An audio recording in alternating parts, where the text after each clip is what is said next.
But we're going to go ahead and get started. So just for those of you who don't know me or have never seen my face, my name is Celine Dellaventura, and I am the Bordeaux Grand Cru Classé manager at Monsieur Touton Selection. And I'm very lucky to have a very special guest with us today, Damien Barton-Sartorius, who is from a family-run estate. You may have heard of it, Château Léoville Barton, as well as Langlois Barton and most recently Château Mauvaisin in Moulis. So Damien, I'll pass it off to you to kind of get started, introduce yourself and the family properties a little bit, and I'll put up a picture of the Médoc so everyone knows where we are located. Well, Celine, thank you very much. Good evening, everyone. I'm glad you're here with us tonight. You see, we're already 60 people. That's very good. Quite fun to do this from home, actually. So it is 7 p.m. here, actually. Finished today. So just to briefly introduce myself, I'm Damien Barton. So I'm the last generation with my sister of Barton at the property. So we started actually in 1821.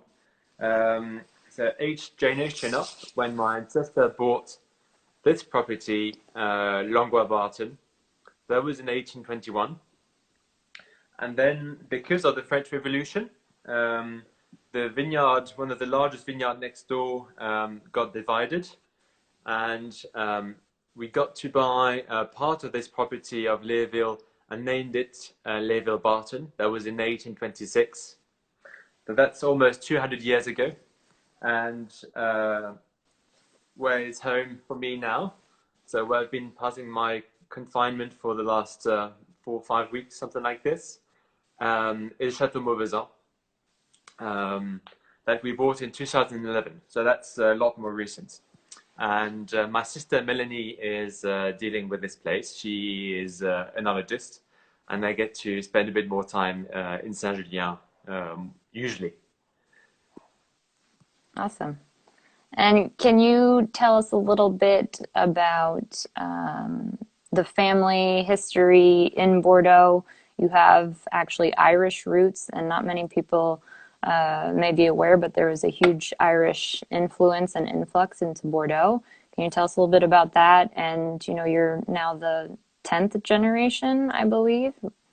Exactly. And that's So quite rare. you're right. It's so I was mentioning 8th generation on the property, so on the Chateau Langlois. But originally, my family left Ireland in the early 1700s, and just during transport, because during at that time Europe had a lot of war, and Ireland was always a very neutral country, so they were doing a lot of shipping. And Thomas Barton finally settled in Bordeaux to start a négoce that still exists today. So that's so Thomas is Hugh's grandfather. So Hugh bought the properties Langlois Barton and Léoville Barton, and his grandfather actually settled the first négoce called Barton, that then became Barton and Guittier. I still have my Irish passport. So down the line, we kept the Irish roots, of course. And I'm born in France, so is my sister. So now we can benefit from both nationalities, but we definitely still celebrate St. Patrick and support Irish rugby. That's good. I just want to back up a little bit to situate ourselves and show this map here for people who aren't too familiar. So that first map was the Médoc. And so if we just take a little zoom into Saint-Julien. So this is the appellation of Saint-Julien, and you might have to look a little bit more closely at your screen, but if you look pretty close to the Gironde there, the river, you'll see that there's Léoville and Langlois Barton that are essentially just across the street from each other. And Damien, maybe you can tell us a little bit about how Léoville came to be. There's a few other Léovilles in Saint-Julien, so that can be a little bit confusing. Maybe you can tell the story about that. Of course. So the vineyard Léoville in Saint-Julien was one of the largest estates in the whole of the left bank before the French Revolution. So French Revolution, 1789, and this very large vineyard was owned by Marquis de Lascaz. I'll start filling in while Damien is trying to reconnect. Sorry about that. I'm switching it up here. So I wanted Damien to speak with you guys about is the huge new project that they have going on. They have actually completely started renovations on the cellars, and luckily, very luckily, of course, they didn't see coronavirus coming. They were able to keep the tanks that they had to be able to vinify the next harvest. I'm sorry I'm so whited out for you guys. There we go. So they luckily kept all the winemaking facilities to be able to do the next harvest, because originally they were supposed to have all of the new tanks for the new harvest, and that's obviously been pushed back because of coronavirus. Another little fun fact I wanted him to tell you guys about is if you take a look at the Léoville and Langlois labels, it was a little bit hard to see when Damien was showing it. But if you look at the label of Léoville Barton, there's actually a chateau on it, and I'll show you guys that here. So I think you guys should be able to see that. That is the label of Léoville Barton, but there actually is no Château Léoville Barton. There's no chateau. The chateau is actually Langlois Barton, so it's been switched essentially.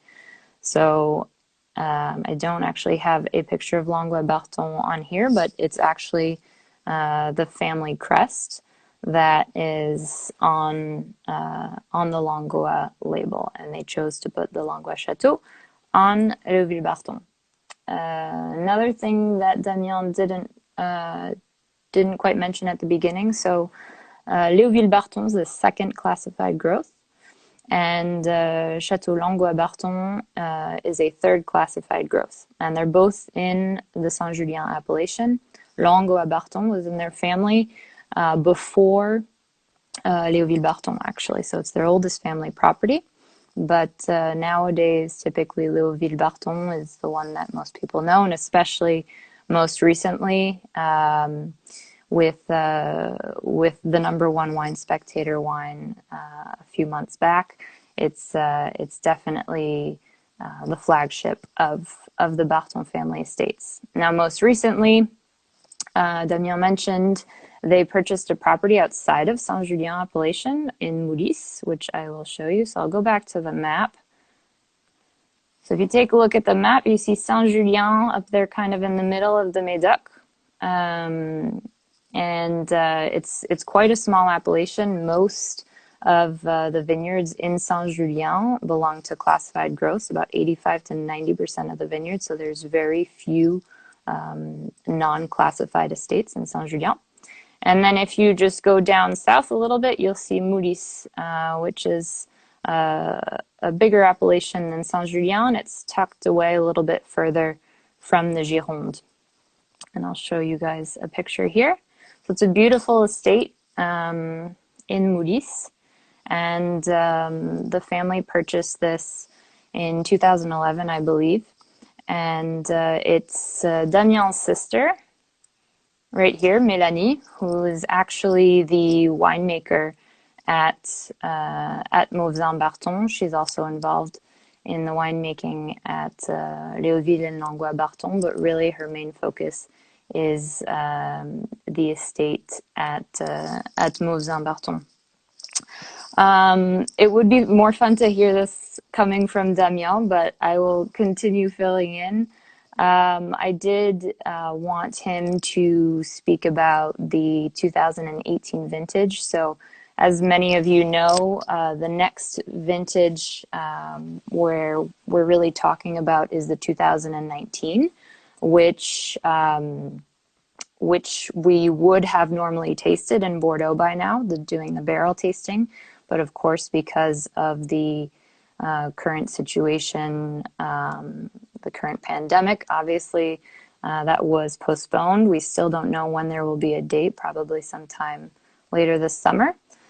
So there's a lot of talk around the 2019 vintage, a lot of uncertainty, but I did want Damien to speak a little bit on the 2018 vintage, which will be released in roughly starting in the summer and going through the fall. And this is a vintage that we're very excited about. It's a great vintage. I'm sure those of you who follow Bordeaux closely know that Bordeaux likes to say that every vintage is a great vintage. It's the vintage of the century. But the 2018 vintage is truly a great one. I was actually lucky enough to be there last spring to taste through the barrels, and the wines were super approachable. There was a little bit of variation, but Saint-Julien actually was, for me, the best appellation that I tasted. I thought it was super consistent, super strong, and I was lucky to taste Léoville and Langlois 2018, and they're both going to be fantastic wines. Good aging potential, but I think they'll be drinking great soon as well. All right. So do you wanna fill us in on the story of Léoville, because we didn't really hear that? Sure. So before 1826, when we bought Léoville, that part of Léoville that became Léoville Barton, there was actually only one large estate, only called Léoville. They had no other second name to it, and it used to belong to the Marquis de Lascaz. Mm-hmm. This Marquis, well, being a Marquis, was put in prison during the French Revolution, and he was liberated. So his vineyard got confiscated, and he was liberated in the early 1700s, and then he had to buy his estate back.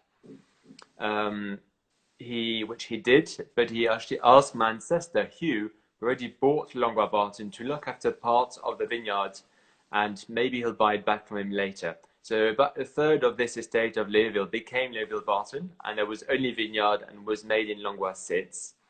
And then there was the separation of the two other Léoville was simply of inheritance, where this Marquis had a granddaughter that married a Mr. Poiferret, and the grandson that kept the name Lascaz. And that's how you got Léoville Lascaz, Léoville Poiferret, and Léoville Barton. Okay. Awesome. Guys, if you have any questions, feel free to ask on the question. I'll be able to see them. Damien, I did mention that you were working on some major projects, but I didn't really go into detail. I don't know if you want to touch on that a little bit. Yes, exactly. Well, we have a very old cellar, which is all oak vats that we don't use because they're old, a bit, for the wood taste, but because it's just a great container for harvest. But we need to pump into these, and also the vats are all 200 hectoliters, so it's quite a large container. So the idea is to be able to use gravity, because we're lucky to be on a slope. Saint-Julien being two plateaus, we're lucky to have the winery in the middle between the two plateaus. So we're using this natural slope to be able to feed with gravity the new winery. And it will still be all wooden vats, but much smaller. And we'll also use a lot of energy to cool our barrel cellars. So we'll actually be digging in the clay, because funny enough, we say there's lots of gravel in Saint-Julien, but under the chateau it's full of clay. So we'll be digging right under the chateau to get the cooler temperature from the soil to be able to mature our wines there for before bottling without creating too much consumption. So it's a nice move. It's been 200 years with no change, so it's about time. That's crazy. We do have a question. Someone here is asking, what can we expect from the 2019 Mauvesin Barton? 2019 Mauvesin, well, small volumes, sadly. We had a bit of frost last year. We lost about 60%. But usually, and that's quite a rule of thumb that works for most of the regions and world, what is not frosted is usually the best terroir. So what is left over is a limestone hill with good Merlot on it. So it's a lovely wine. It's a lovely Mauvesin. It will be nice and fresh. Just beautiful Merlot. Well, it's our best Merlot. And over more generally speaking, 2019 is rather fresh, good, well balanced. There's a serious quantity of tannin, but it's very delicate. And we had this rain that diluted a bit the sugars. So it's a surprisingly balanced wine because they're expecting something a lot bigger like 2018 for 2010, and it's actually a lot more elegant. So it's a good surprise. Awesome. Someone is also asking, it's kind of an in-depth question, but what the soil composition is like. Maybe you can tell us briefly the difference between the soil at Langlois versus Léoville, because they're in the same appellation, Saint-Julien, but they have different terroirs, even though they're very close. And then maybe just briefly what it's like at Mauvesin Barton, which is a completely different appellation quite further south. Sure. So I'll start with Moulis. Moulis is quite a small appellation. It's about 900 hectares. And just like the rest of the left bank, Moulis is generally speaking dominated by gravel. Mm-hmm. So you have the great reference like Château Pougeot or Chaspine. These estates are based on gravels. For us in Mauvesin, we're actually very, very far away from the river. And so the terroir is very different. We have a few gravels here and there, so next to the road, and we have another large corridor of gravels. But our terroir is dominated by limestone and clay. So that defines our soil with Merlot, because it's just what's better. So soil in Moulis is limestone and clay dominant, with a few gravels here and there. In Saint-Julien, we're one of the closest appellations from the river, so it's literally the opposite of what we have with Mauvesin. And I was just mentioning just before, Saint-Julien is two plateaus like this, with a dip in between, like a combe, as I would say in Burgundy, possibly. So Léoville the vineyard of Léoville is only at the top of the plateau, where we have very deep gravels, and you need to go very, very deep to try and find a bit of clay, but sometimes the clays have come a bit near the surface. So 3 big islands, very homogeneous, deep gravel. So Léoville is very dominantly planted with Cabernet Sauvignon because of these gravels. Langlois is actually in between these two plateaus on the sides. We have a bit on the southern plateau, with deep gravels, where we have most of our Cabernet, but we find a lot more variety of soils where Léoville is dominant gravels. Langlois has a bit of clay, a bit of sand, a bit of more richer soil, there's a bit more variety of exposition and soil, which is a bit more challenging to play around with, but quite fun, and it gives a more round style in the wine. That makes sense. There was another question on there that I unfortunately can't help out with, but someone from Quebec is wondering where they can get the wine. Unfortunately, we do not distribute there, but I'm sure that the Léoville, Langlois, and Mauvesin Barton wines can be found there. Damien, maybe you can tell us, getting into some of the fun personal questions, one of your most memorable wine experiences, whether it was at, you know, the family property with one of those wines, or something completely different? Um, so many. That's what I love with wine. It's about moments. It's about people. It's about places. Um, One of the wine that really stung me because the context was not very pleasant actually. I was working when I was younger for Berry Brothers and Broad, and every morning I was checking wines just to make sure that they're not corked. And there was a very beautiful Burgundy seminar, and they were actually tasting. Uh-oh. Um, um, they were going to taste Armand Rousseau Chambertin 2002.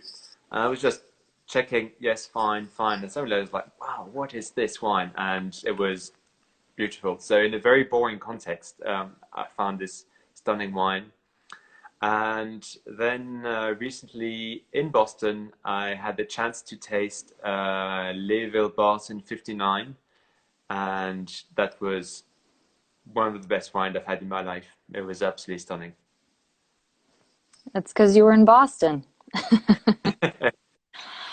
Um, Another question that someone asked was, how should younger consumers or people who are just starting to build their wine collections, their wine cellars, how should they approach your wines? Um, well, I would start the approach with this one.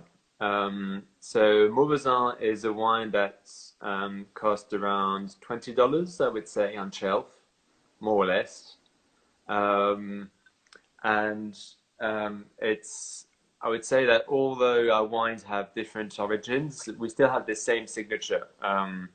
To me, a wine that is good is a wine that you want to drink. It's that simple as this. There's been a trend to make wine that has lots of fruit, lots of aromas. Um, it's a family style, but we like to have wine that are a bit more austere but elegant, with fine tannins, and we get this freshness, this drinkability in all of our wines. So Mauvesin is a good step in, and then we also have the second wine. So we have a second wine called the Reserve of Léoville, and that's for about $30 to $40. That's also a good introduction to Saint Julien and to our wines. And then yeah, and then if you want, there's vintages like actually this is the 2016 Léoville. Um, I If you literally could just just grabbed send the us first some of bottles. that, that would be great. Sorry. We'll take some of the number one wine. If you could just send some over, that would be I great. actually grabbed the first bottle in the cellar that I could find. But it's a wine that's surprisingly open. Like if you can put your hand on it, any 16. Like I also have the 16 Langlois here next to me, and this 16, they're just so beautiful. They're fine, they're elegant, they're fresh, they're drinkable. To me, 2016 resumes everything like the best of Bordeaux. It's powerful, it's long lasting, it's delicate, it's drinkable. It's yeah, I like this wine. So yeah, just so people can understand our universe of our wines. It's wine with acidity, drinkability. A good bottle is an empty bottle of wine. It's not a wine that makes points. It's an empty bottle. I think one or two last questions. I've now turned on commenting, so you guys can ask the questions directly there. Another question was how and when was there a particular moment that you knew you wanted to join the family wine business? Obviously, it's a great opportunity, but not one that everyone wants to take. Was there a certain point where you knew you wanted to work in the family business? Um, I guess it was more of a long-term idea that one day I would take over. I was working in New York, actually, Celine. This is where we met, Yes. and I came back for to build a personal project of wine. And because I came back and started, working from home a little bit to start this other wine project, I started putting my hands into stuff in the properties and end up taking over slowly but surely. And I love it. Yeah. It seems like a fun job to have. Not an easy one, but definitely some It's a fun. beautiful one.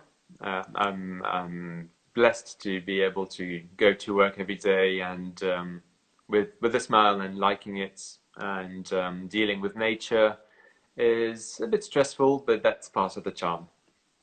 Well, maybe we can end on that note. I mean, recently, not sure everyone was following, but there were some hailstorms that mostly hit the right bank of Bordeaux that have caused some damage. What are you guys currently doing in the vineyard? What are the current threats? Is there a timeline for when you'll be in the safe zone? I mean, I know there's always kind of the looming threat of frost right now, but what's going on right now?